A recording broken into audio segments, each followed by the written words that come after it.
আসলেও তাই। তো জ্ঞানী লোকের হইল ইশারা, আর আমার মতো অজ্ঞানী, আমি অজ্ঞানী, আমি আমার কথাই বলি। অজ্ঞানীকে ঘাড়ের মধ্যে গুইতাইলেও সে বুঝবো না, বুঝবো না। এত সুন্দর কথা, মূল্যবান কিছু কথা, খুব দামি কথা।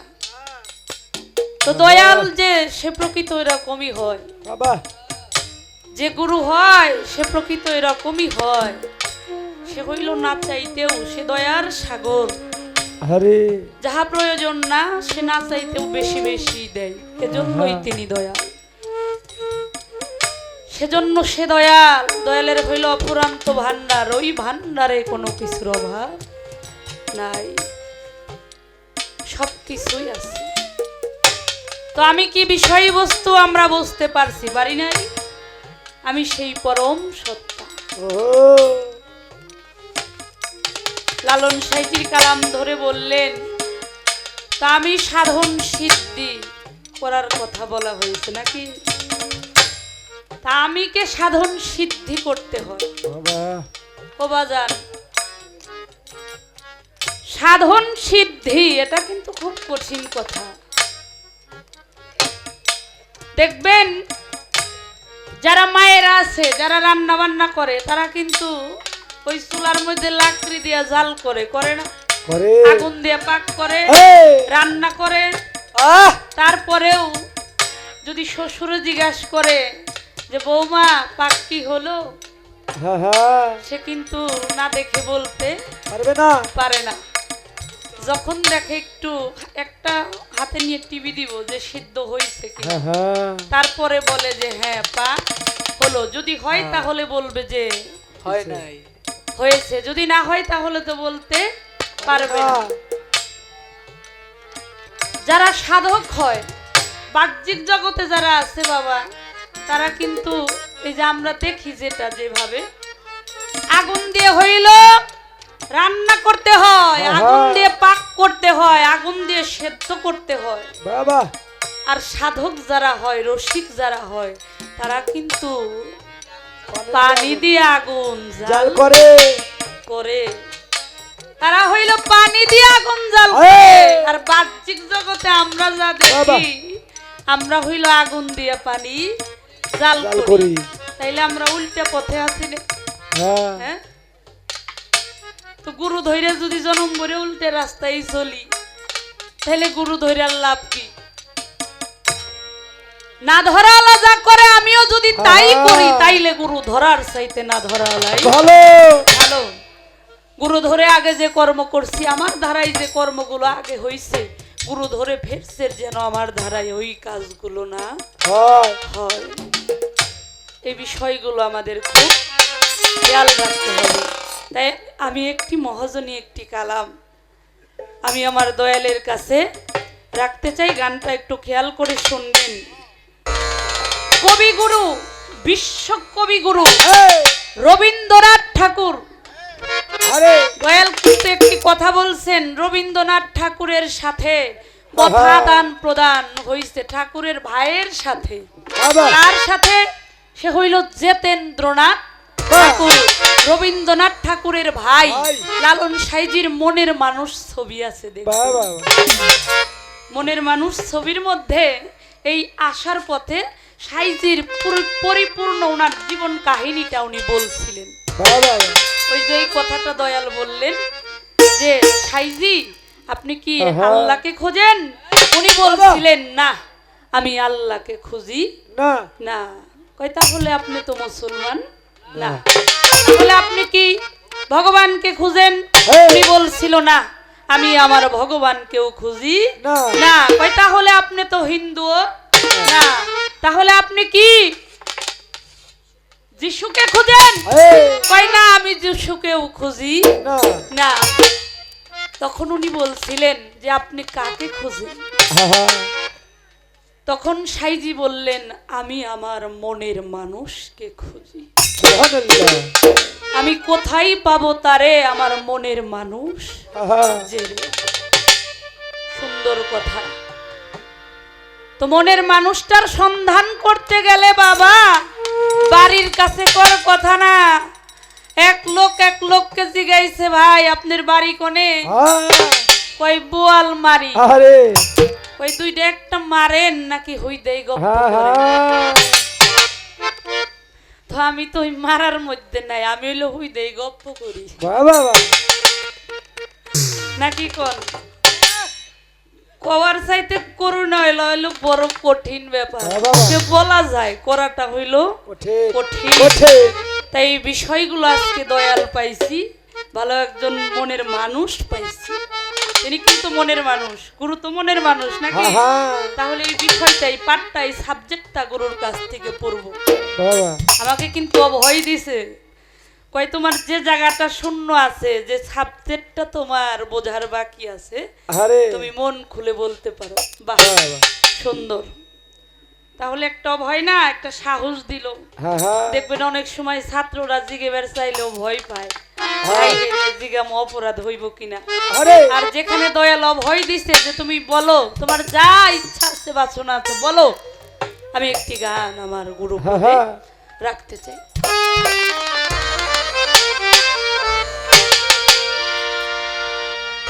দয়ালের কথা যেখানে, আমার গানটা ওইখানে। ওরে আমার আধা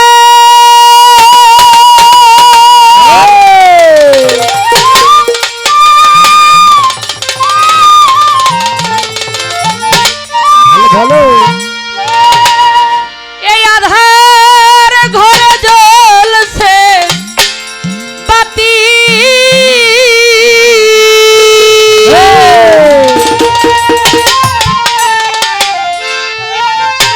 আরে ওরে আমার আধার আরে ঘরে জ্বলছে বাতি, দিবারাতি নাই সে আরে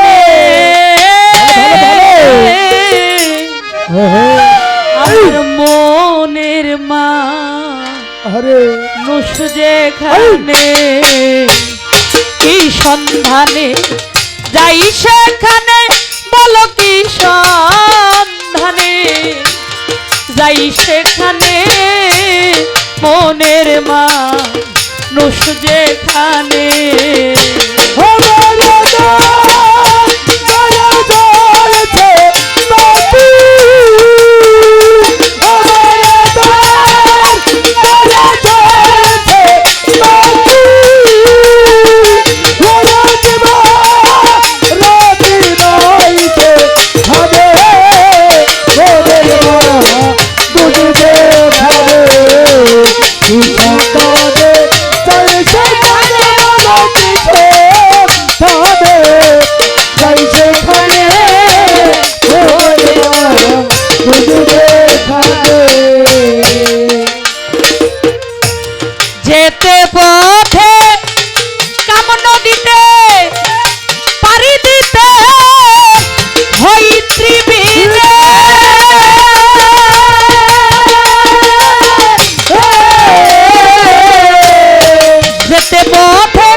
জাতি নাই সেখানে মনের মানুষ, যেখানে সন্ধানে যাই সেখানে আমার মনের মানুষ। যেখানে যেতে পথে কাম নদীতে পাড়ি দিতে হয় ত্রিবেণী, কত ধনির ভরা যাচ্ছে মারা পরেই নদীর তোর তুফানে।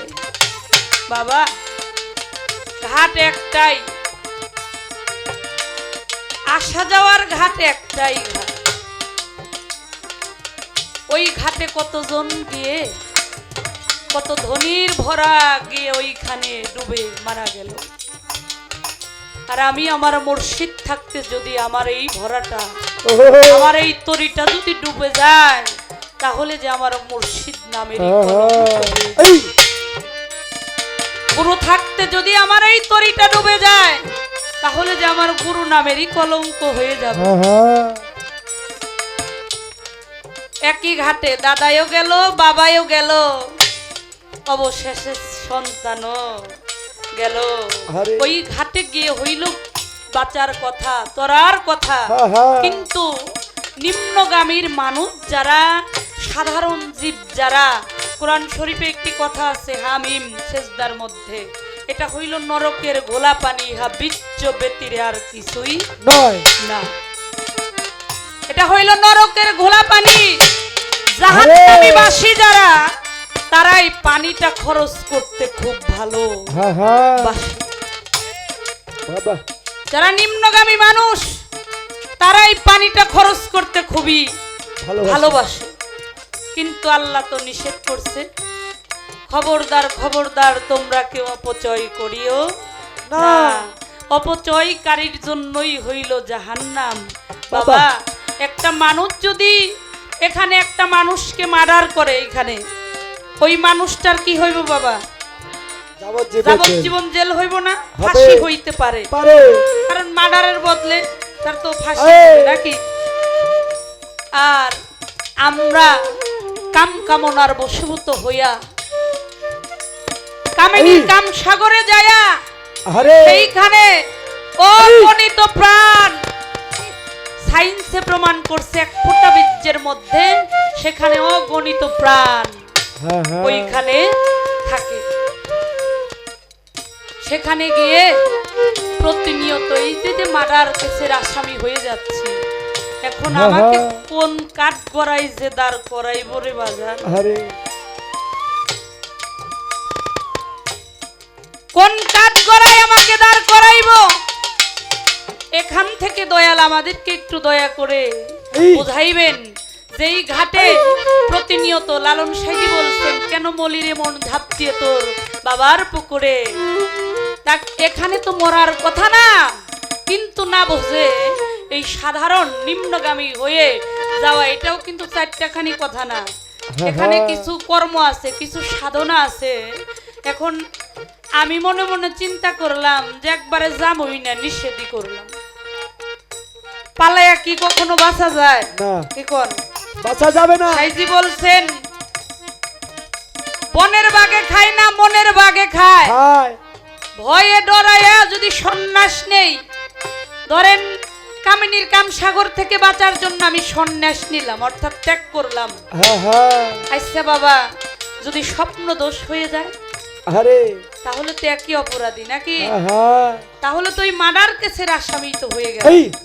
তাহলে এখান থেকে পালিয়েও কখনো বাঁচা যাবে না।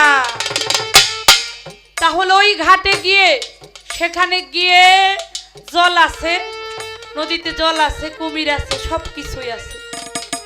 ওইখানে গিয়ে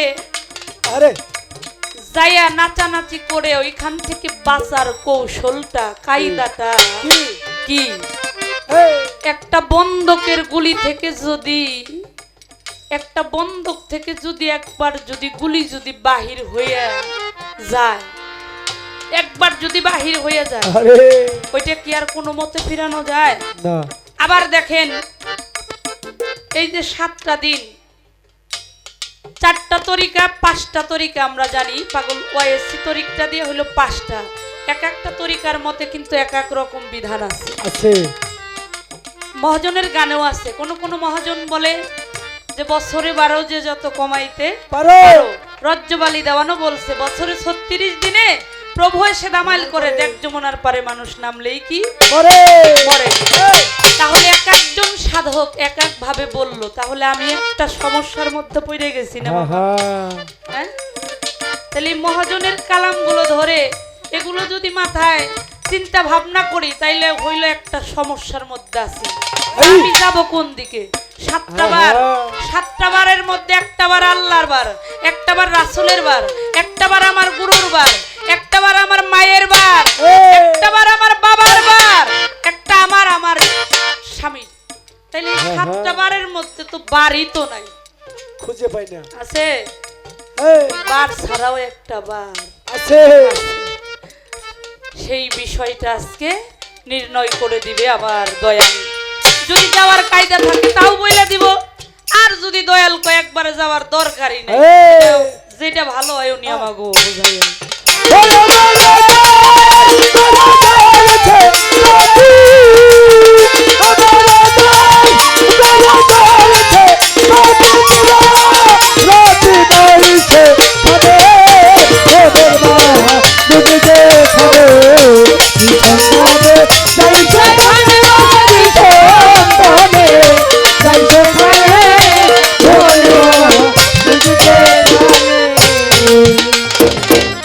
রসিক যারা চতুর তারা তারাই নদীর ধারা চিনে,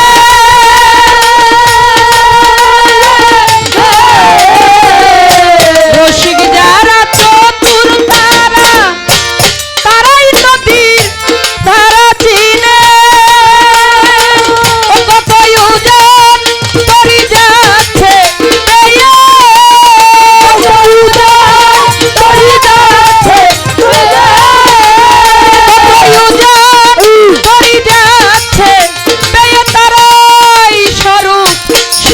জানে মনের মা যেখানে কি সন্ধানে যাই সেখানে, বলো কি সন্ধানে যাই সেখানে,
যদি মশার সামনে দেন, মশা কি খাইতে পারবো?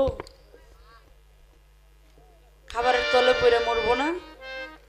আর মশার খাবার যদি হাত তীরে দেওয়া হয়, না খাইতে পারে মরবো। তো জাগা বুঝে হইল গান রাখতে হয়। এগুলো মহাজনী কালাম। আমি জানি আজকে আমার যার সাথে গান, আমি অনেক গান শুনছি তার, শুনি, আমিও শুনি, আমার খুব ভালো লাগে।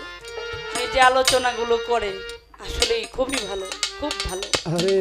আমি আমার হৃদয় থেকে আমি তাকে শ্রদ্ধা ভক্তি নিবেদন করি। আমি সেজন্য এই গানটা আবার নতুন করে দয়ালের কাছে রাখার জন্য চেষ্টা করলাম। অনেক সুন্দর করে আলোচনাগুলো আসবে, এগুলো আমাদের দরকার বাবা। গুরুর কাছে এই জন্যই যাইতে হয়,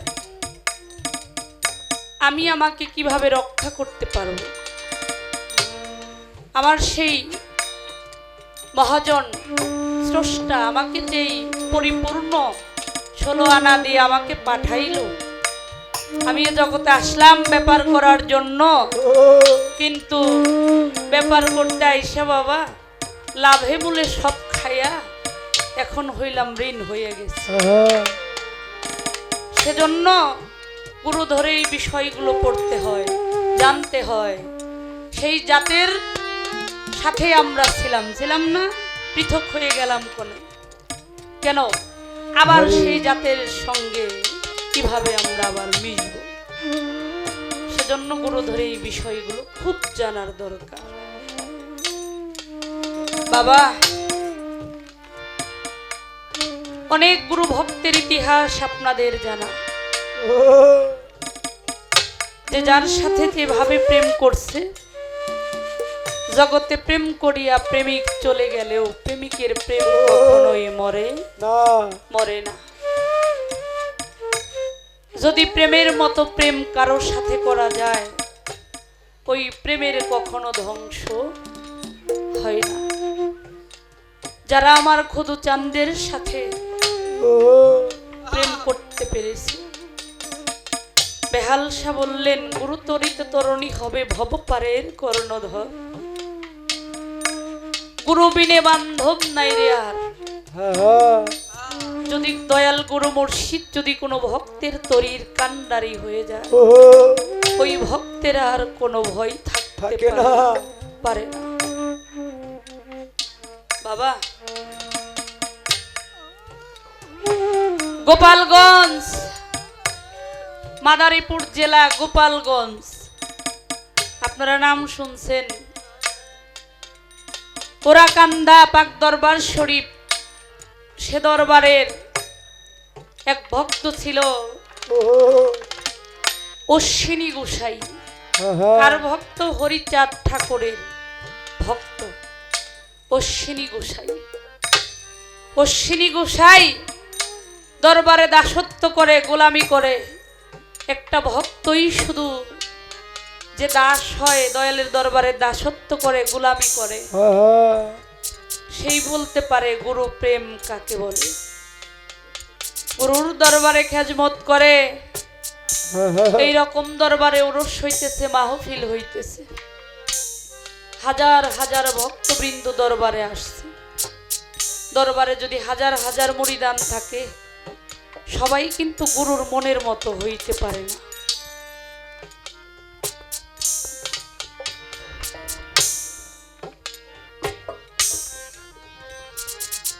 সকলে দয়ালের মনের ভাষাটাও বুঝতে পারে না। তো হরিচাঁদ ঠাকুরের ভক্ত অশ্বিনী বাল্যকাল থেকে দরবারে দাসত্ব করতেছে, খেদমত করতেছে। হঠাৎ করে এইরকম ভক্তদের নিয়ে ধর্মীয় জলসা মাহফিল, তরিকতের মাহফিলে দয়াল বসেছেন। যখন সমস্ত ভক্তদেরকে নিয়ে বসেছেন, হঠাৎ করে হরিচাঁদ ঠাকুর হঠাৎ করে তার মধ্যে একটা ভাবের একটা পয়দা হয়ে গেছে, একটা হালিয়াত তার ভিতরে পয়দা হয়ে গেছে। গুরু যদি দরবারে দাঁড়িয়ে পড়ে, সাথে সাথে ভক্তরাও কিন্তু আদবের সহিত দাঁড়িয়ে পড়ে। দয়াল কি বলবে, কি আরে। অর্ডার করবে, কি আদেশ করবে, আহা, এই আদব, এই ভয়ে কিন্তু ভক্তরা থাকে।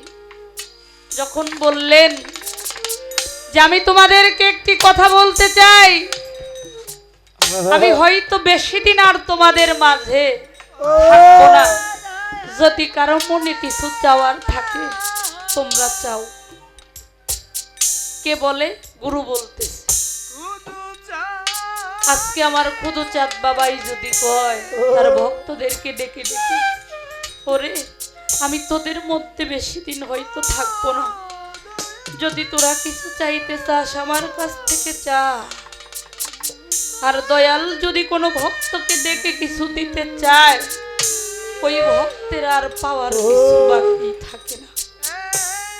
গুরু বলতেছে তোরা আজকে চা, আমি তোদেরকে কিছু দিতে চাই। সাথে সাথে সমস্ত ভক্তরা এসে দয়ালকে ভক্তি নিবেদন করে বলতেছে, দয়াল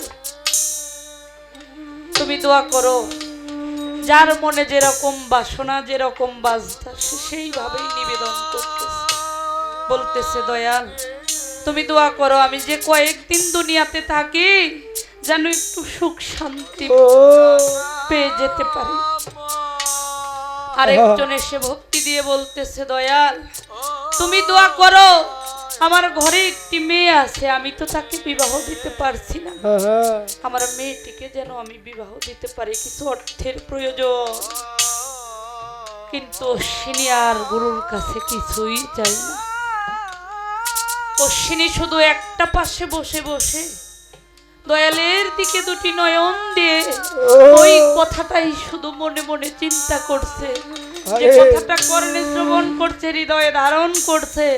ওই যে গুরু বলল যে আমি তোমাদের মধ্যে বেশি দিন আর থাকবো না, যদি কিছু চাওয়ার থাকে তোমরা চাও, এই কথাটাই শুধু অশ্বিনী মনে মনে চিন্তা করতেছে।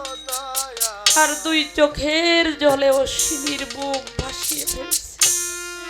হরিচাঁদ বলে, অশ্বিনীর ডাক, আজকে কত ভক্ত আমার কাছে কত কিছু চাইলো রে, আমার অশ্বিনী তো আমার কাছে কিছু চাইলো না, আমি আমার অশ্বিনীকে কিছু দিতে চাই। অশ্বিনী কত ভালোবাসলো আমাকে। যখন অশ্বিনীকে ডেকে কাছে আনলো অশ্বিনীকে, দয়াল বলতেছে, অশ্বিনী তুমি কিছু চাও, আমি তোমাকে কিছু দিতে চাই। অশ্বিনী বলতেছে জোর হাত করে, দয়াল আমি তোমার কাছে কি চাইবো? তোমার বলতে কি তোমার কিছু আছে? অনুরাগী ভক্তের কথা এগুলো। কয়, ও দয়াল তোমার বলতে তো তোমার কিছু নাই, তোমার বলতে যা আছে সব তো তুমি তোমার দয়ালকে দিয়ে দিচ্ছ, তুমি আমারে দিবা কি? কয়, অশ্বিনী তুই তো বলছো চা, আমি তোকে কিছু দিতে চাই, আমি যেন ওপারে গিয়ে বলতে পারি আমি আমার অশ্বিনীকে কিছু দিয়ে আসছি। অশ্বিনী ওর হাত করে আছে। কয়, বাবা দরদি আমি তোমার কাছে কোনো কিছুই চাই না, তবুও যেহেতু তুমি বারবার করে বলছাও, আমি একটা জিনিস তোমার কাছে চাই। আমি শয়নে স্বপনে সুখে দুঃখে যেখানে যেইভাবেই থাকি, আমি সবটা সময় যেন শুধু তোমাকেই পাই। হরিচাঁদ বলতেছে, অশ্বিনী রে আমি জানতাম রে অশ্বিনী তুই এটাই আমার কাছে যাবি। ঘরের মধ্যে ঢুইকে হরিচাঁদ ঠাকুর ভিক্ষার একটা ঝোলা এনে অশ্বিনীর হাতে ধরাইয়া দিছে। ভিক্ষার ঝোলা হাতে ধরাইয়া দিয়ে বলতেছে, অশ্বিনী তুই যদি আমাকে চাস, আজ থেকে তুই শুধু নগরে নগরে ঘুরে ঘুরে তুই তোর গুরু নামের শুধু ভিক্ষা করে খাবি। যদি তুই আমাকে চাস, তুই আজ থেকে শুধু গুরু নামের ভিক্ষা করে খাবি। গুরুকে ভালোবাসা জগতে এত সোজা কথা। অশ্বিনী ভিক্ষার ঝোলাটা কান্দে নিয়ে গুরু বাক্য শিরোধার্য বাহির হয়ে গেছে। এবারে ও বাড়ি দাঁড়ে দাঁড়ে ঘুরে ঘুরে নগরে নগরে ঘুরে ঘুরে ভিক্ষা করে। অশ্বিনী ভিক্ষা করতে করতে ক্লান্ত হয়ে গেছে, ভালো লাগে না। 30 বাড়ি ঘুইরা ঘুইরা ভিক্ষা করে। ভিক্ষা করতে করতে এমন অবস্থা হয়ে গেছে তারা আর ভিক্ষা করাটা ভালো লাগে না। এসে দয়ালের চরণে এক সময় পড়ে গেছে, চরণে পড়ে বলতেছে, দুই চোখে জল কাঁদে। হরিচাঁদ বলে, অশ্বিনী তোমার চোখে জল, তুমি কাঁদো কেন? আরে অশ্বিনী বলতেছে, দয়াল আমার আর ভিক্ষা করাটা যে ভালো লাগে না। ও দয়াল, আমি আর ভিক্ষা করতে চাই না।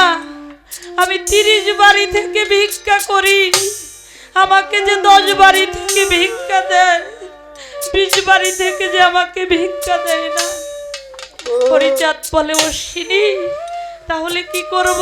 ভিক্ষা কি আর একটু বাড়াইয়া দিব? আরে কই না দয়াল, তোমাকে ভিক্ষাটা বাড়াইতে হবে না।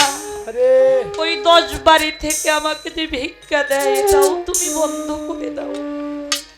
ওই অশ্বিনী তুই খাবি কি, বাঁচবি কিভাবে? আরে ওই আমি এই দুনিয়াদারির ভিক্ষা কইরা আর খাইতে চাই না। আহা, কেন ও, জানো? যখন আমি একটি বাড়িতে উঠে ডাক দেই, বাড়িতে কি কেউ আছে? ও, আমাকে কি এক মুষ্ট ভিক্ষা দিতে পারেন?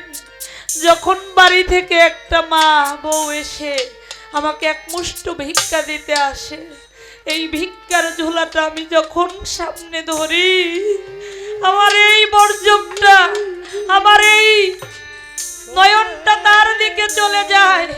আমি যে এক মুহূর্তের জন্য তোমার ওই প্রতিচ্ছবিটা যে ভুলে যাই, আমি যে আমার গুরু বর্জকটা হারিয়ে ফেলি, তুমি এমন কায়দা করে দাও, আমি এই ভিক্ষা করে আর খাইতে চাই না দয়াল। ও, ওরে তুমি দেখা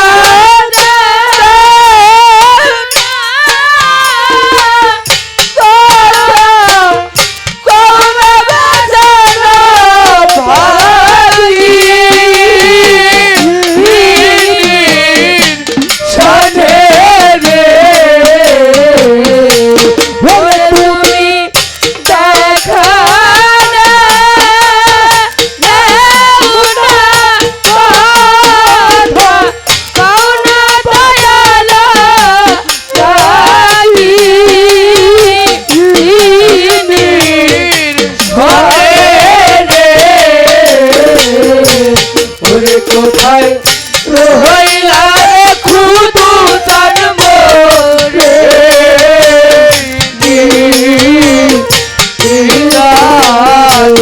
ওরে কোথায় রইলা রে অসীম জন্ম রে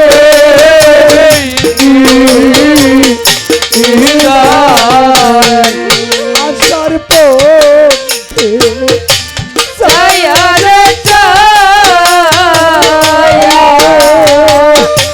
দয়াল আমার আয়ু বেলা যায় আয়ু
কোথায় রইলা রে খুদু তার মোরে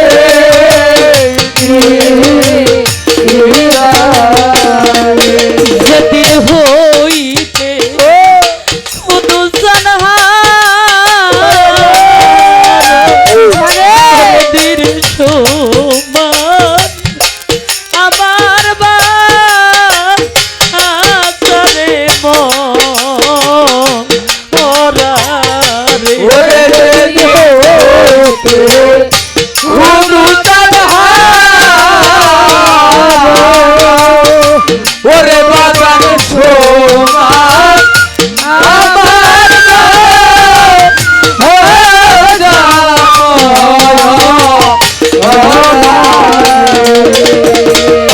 ওরে আমি জ্বলে হে পুরে হইলাম সারা তোমার পিতে এরা গুনে রে ওরে আমি জ্বলে পুরে হইলাম সারা তোমার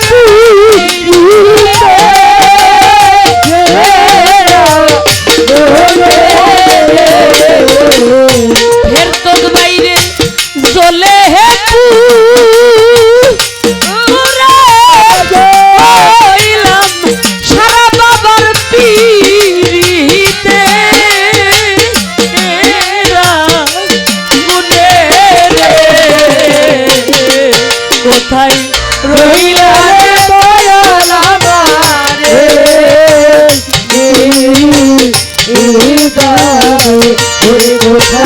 রইলা রে দয়াল আমারে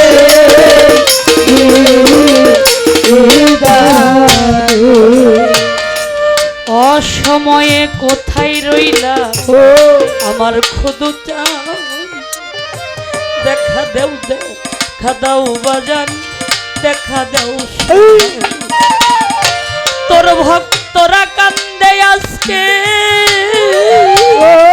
তোরে হারা হইয়া সোনার বাগান আন্ধার কইরা লুকাইলা কইরা কালি কালি কালি লাগে খালি খালি খালি লাগে খালি খালি খালি লাগে খালি খালি খালি লাগে কোথায় গেলে পাবো তাকে খালি খালি খালি লাগে কোথায় যায় পাবো তারে খালি খালি খালি লাগে নাই রে মাতা নাই রে পিতা খুদু চান রে নাই রে জোরের ভাই অসময় নিদানে কালে কারণ ছায়াই হবে গুরু জানে ভক্তের গুরু জানে ভক্তের জ্বালা গুরু জানে ভক্তের গুরু জানে ভক্তের জ্বালা আত্মায় আত্মায় আছে জানা গুরু জানে ভক্তের গুরু জানে ভক্তের জ্বালা মায়ের পেটের ভাই হইলে সম্পত্তির ভাগী খুদু চান্দের ভক্ত যারা তারা তরিকার ভাই হয় আমার আখেরাতে ওরে আমার তরিকার ভাই গলার তরিকার ভাই তরিকার ভাই গলার তরিকার ভাই বুকে লয়া জুড়াই জ্বালা তরিকার ভাই গলার বুকে লয়া জুড়াই জ্বালা তরিকার ভাই ভাইয়ের জানে ভাইয়ের দরদ রে মরছে জোরের ভাই ভাইশকে ইমাম হোসেন কারবালায় পানি তো ওরে আমার ভাইয়ে জানে ভাইয়ের ভাইয়ে জানে ভাইয়ের জ্বালা ভাইয়ে জানে ভাইয়ের ভাইয়ে জানে ভাইয়ের জ্বালা বুকে লইয়া জুড়াই জ্বালা ভাইয়ে জানে ভাইয়ের বুকে লইয়া জুড়াই জ্বালা ভাইয়ে জানে ভাইয়ের জ্বালা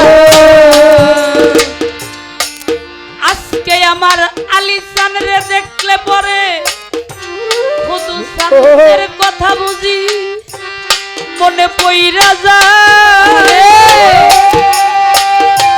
আজকে আমার খুদু সান যাইয়া লুকাইছে কোথায় ওরে বাজার যার হারাইছে সেই তো যার হারাইছে সেই তো জানে যার হারাইছে সেই তো জানে যার হারাইছে সেই তো জানে মনে ব্যথা বুঝে গেলে যার হারাইছে সেই তো জানে মনে ব্যথা বুঝে গেলে যার হারাইছে সেই তো জানে বিদেশে বিপাকে যদি কারো বেটা মারা যায় দেশের লোককে না জানিতে আগে জানে মাই জানে সন্তানের ভাই জানে সন্তানের ব্যথা যার হারাইছে লাগাক ব্যথা ভাই জানে সন্তানের ঘরে হারাইছে কুলের ব্যথা ভাই জানে সন্তানের জ্বালা যার হারাইছে কুলের ব্যথা ভাই জানে সন্তানের জ্বালা যারে আমি হারাইয়াছি যারে আমি হারাইয়াছি যারে আমি হারাইয়াছি তারে বাবা কোথায় যাইয়া রে কি যেন কি ফেলেছি হারাইয়া কপাল গেছে পুইরা রে তরিকার ভাই আমি কি যেন কি ফেলেছি হারাইয়া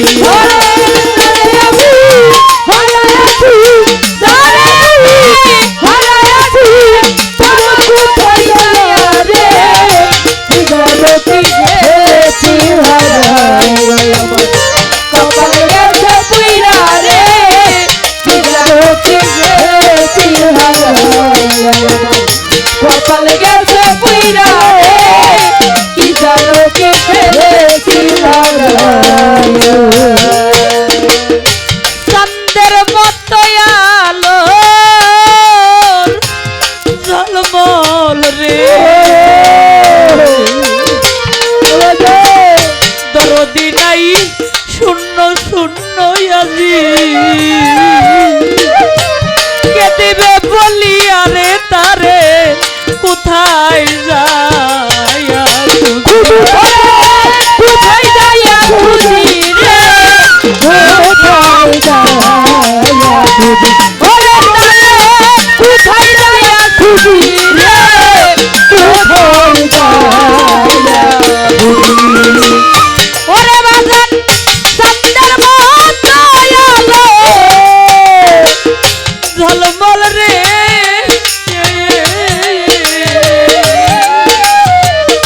শুধু জান্নাই শূন্য শূন্য আজি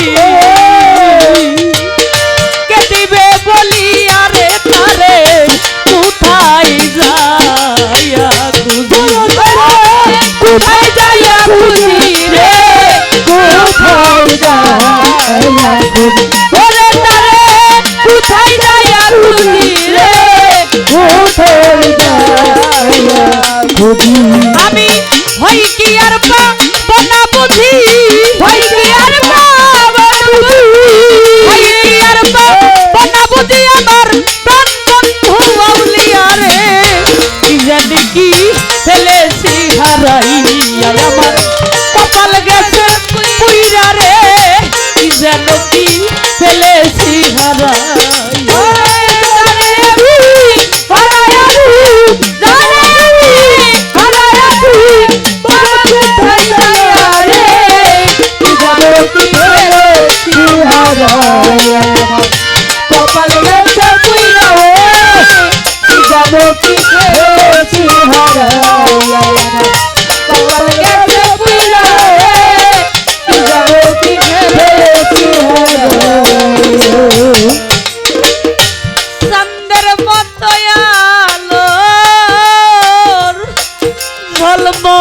রে খুদু সান্নাই শূন্য শূন্য আজি কে দিবে লিয়ারে তারে কোথায় যাইয়া খুঁজি তারে কোথায় যাইয়া খুঁজি রে কোথায় যাইয়া খুঁজি খুদু তারে কোথায় যাইয়া খুঁজি রে কোথায় যাইয়া খুঁজি ওরে বাজার সন্দার মাতায়ালো ঝলমল রে তবু শূন্য শূন্য আজি কে দিবে লিয়ারে তারে কোথায় যাইয়া খুঁজি ওরে তারে কোথায় যাইয়া খুঁজি রে কোথায় যাইয়া খুঁজি খুঁজে তারে কোথায় যাইয়া খুঁজি রে কোথায় যাইয়া খুঁজি ওরে আমি হই কি আর পাপ না বুঝি হই কি আর পাপ না বুঝি হই কি আর পাপ না বুঝি আমার বন্ধু দিয়ারে যেন কি ফেলেছি হারাইয়া কপাল গেছে পুইরা রে যেন কি ফেলেছি হারাইয়া কপাল গেছে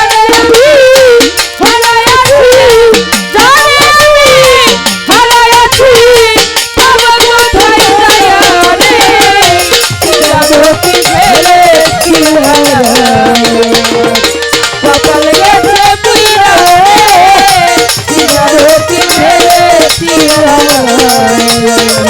কপাল গেছে পুইরা রে কি জাদু কি ফেলেছি কপাল গেছে পুইরা কি জাদু কি ফেলেছি আর আসবে কি প্রাণে খুদুসা ভক্তদের এই সাজানো বাগানে শোনাবে কে মধুর বুলি সকরুণ সুরে বলে দয়াল সকরুণ সুরে রে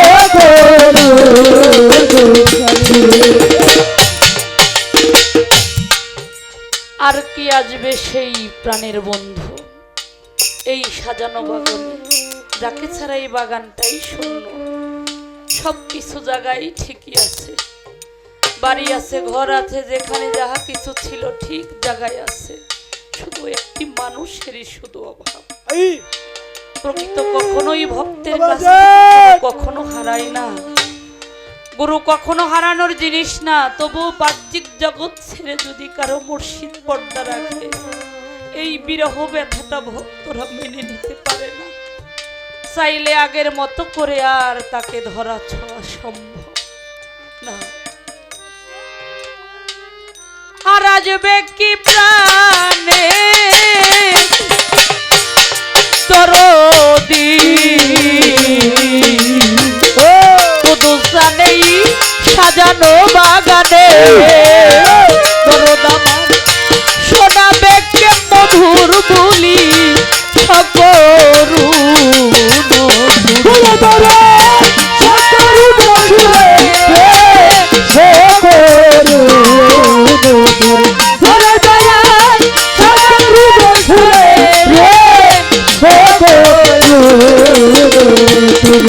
এখন বাউল কবি রহমানে বাউল কবি রহমানে বাউল কবি রহমানে ব্যথা বুকে লয়া রে যেন কি ফেলেছি হারাইয়া আমার কপাল গেছে বুইরা রে ও দরদি যেন কি ফেলেছি হারাইয়া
আমার যার উদ্যোগে এখানে আসা, যিনি দরবারের যার অনেক অবদান, আমার সেই পাগল ফেরদৌস খান ওয়াইসি দাদা ভাই, তিনি 500 টাকা দিয়ে